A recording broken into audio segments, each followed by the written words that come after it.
ಇನ್ನು ಮುಂದೆ ನಿಮ್ಮ ನೆಚ್ಚಿನ ಧಾರಾವಾಹಿಗಳ ಫುಲ್ ಎಪಿಸೋಡ್ಗಳು ಸನ್ ನೆಕ್ಸ್ಟ್ ಆಪ್ನಲ್ಲಿ ಮಾತ್ರ.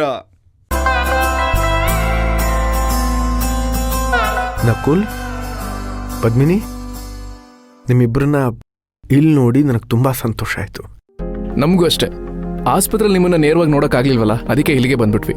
ಅಣ್ಣ, ನಾನಂತೂ ನೀನ್ ನೋಡ್ಬೇಕು ಅಂತ ತುಂಬಾ ಹಠ ಮಾಡ್ದೆ. ಆದ್ರೆ ನೀನೀಗ 2 ಜೀವ ಹೀಗೆಲ್ಲ ಆಸ್ಪತ್ರೆಗೆಲ್ಲ ಓಡಾಡಬಾರ್ದು ಅಂತ ನನ್ ಕೈ ಕಟ್ಟಾಕ್ಬಿಟ್ರು. ಒಳ್ಳೆ ಕೆಲಸ ಮಾಡಿದ್ದಾರೆ. ನಾನು ಹೀಗೆ ಮಾಡ್ತಾ ಇದ್ದೆ. ನಾಗು, ಇದೇನೆ ತೆಂಗಿನಕಾಯಿ ರೆಡಿ ಮಾಡ್ಕೊಂಡಿದ್ಯಾ? ಅಳಿಯಂದ್ರಿಗೆ ದೃಷ್ಟಿ ತೆಗಿತೀಯಾ? ರೀ, ನಾವ್ ಹೆಣ್ಮಕ್ಳು ಆರತಿ ಮಾಡ್ತೀವಿ ಅಷ್ಟೇ, ತೆಂಗಿನಕಾಯಿ ಹೊಡೆದು ದೃಷ್ಟಿ ತೆಗೆಯಲ್ಲ. ಕೃಷ್ಣ ಸ್ವಲ್ಪ ತಿಡ್ಕೊಳ್ಳಿ ಅಂತ ನನ್ ಕೈ ಕೊಟ್ಟ, ಅದಕ್ಕೆ ಇಟ್ಕೊಂಡಿದೀನಿ ಅಷ್ಟೇ. ಅದೇನಾಗು, ಅಳಿಯಂದ್ರನ್ನ ನೋಡಿದ ಜೋಶ್ನಲ್ಲಿ ಎಲ್ಲಿ ನಿವಾಳಿಸ್ ಬಿಸಾಕ್ಬಿಡ್ತೀವೋ ಅಂತ ಅನ್ಕೊಂಡೆ. ಸುಮ್ನೆ ಇರ್ರಿ, ಎಲ್ರು ಮುಂದೆನೆ ತಲೆ ಹರಟೆ ಮಾಡ್ತೀರಾ. ನಿಮಗ್ ಸ್ವಲ್ಪನೂ ನಯ ನಾಜುಕ್ ಅನ್ನೋದೇ ಇಲ್ಲ.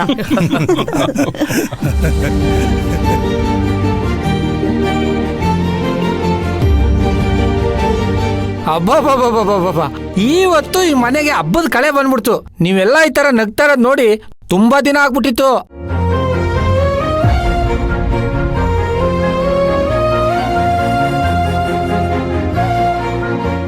ಇನ್ನೆಲ್ಲ ನಮ್ ಚಿಕ್ಕ ಯಜಮಾನ್ರು ಬಂದಾಯ್ತಲ್ಲ, ಈ ಮನೆಗೆ ನಗುವಿನ ಕೊರತೆನೇ ಇರಲ್ಲ. ಗೋಪಾಲ, ಮಾತಾಡಿದ್ ಸಾಕು, ಬಾ ಇದು ತಗೋ. ಕೊಡಿ ಕೊಡಿ ಕೊಡಿ ಕೊಡಿ.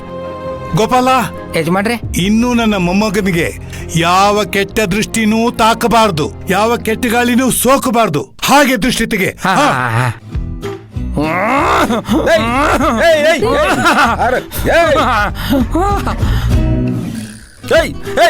ನಿಧಾನ ಕಣ.